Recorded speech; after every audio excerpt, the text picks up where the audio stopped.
শৃঙ্খলা ফেরানোর পাশাপাশি পুলিশকে জনবান্ধব বাহিনীতে পরিণত করার চেষ্টা চলছে বলে জানিয়েছেন আইজিপি। আরও জানান, বাহিনীটির সমস্যা সমাধানে কাজ করছে সরকার। এদিকে ডিএমপি কমিশনার জানান, নাগরিকদের নিরাপত্তায় প্রযুক্তি নির্ভর পুলিশিংয়ে জোর দেওয়া হচ্ছে। রাজধানীবাসীকে দ্রুত পুলিশি সেবা দিতে খিলক্ষেতে উদ্বোধন করা হয়েছে নতুন পুলিশ ফাঁড়ি ভবন। শুক্রবার দুপুরে এ ফাঁড়ি উদ্বোধন করেন পুলিশের মহাপরিদর্শক আলী হোসেন ফকির। পরে তিনি বলেন, পুলিশের বিভিন্ন সমস্যা সমাধানে কাজ করছে পুলিশ। জানান, পুলিশি সেবা জনগণের দোরগোড়ায় পৌঁছে দিতেও কাজ চলছে।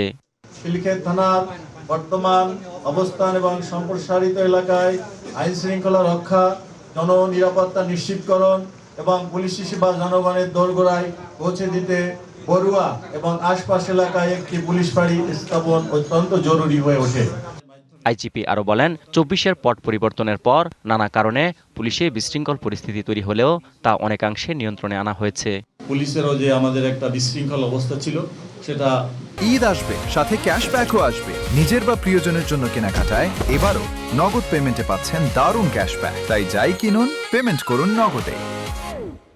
অনেকাংশে আমরা গুছিয়ে আনতে সক্ষম হয়েছি। পুলিশকে সুশৃঙ্খল এবং জনবান্ধব করার জন্য মাননীয় প্রধানমন্ত্রী, স্বরাষ্ট্রমন্ত্রী এবং সরকারের অন্যান্য যারা এই স্বরাষ্ট্র মন্ত্রণালয়ের সাথে জড়িত, তারা আমাদেরকে নির্দেশনা দিবেন। এ সময় ডিএমপি কমিশনার বলেন, রাজধানীবাসীর নিরাপত্তা জোরদারে বিভিন্ন এলাকায় নতুন পুলিশ ফাঁড়ি স্থাপনের পরিকল্পনা করছে পুলিশ। পূর্বাঞ্চল এলাকায় 4টা থানা, 6টা পুলিশ ফাঁড়ি সহ traffic division, DB, MT workshop, police lines ইত্যাদিভাবে আমাদের ৬,০০০-এর উপরে অফিসার ফোর্সের চাহিদা আছে, সেগুলোও কাজ চলবে। নগরবাসীর নিরাপত্তা দিতে আইনশৃঙ্খলা বাহিনী প্রযুক্তি নির্ভর পুলিশিংয়ের উপর জোর দিচ্ছে বলেও জানান তিনি। এক্সটেনশন করতেছি, ফাঁড়ি এক্সটেনশন করতেছি।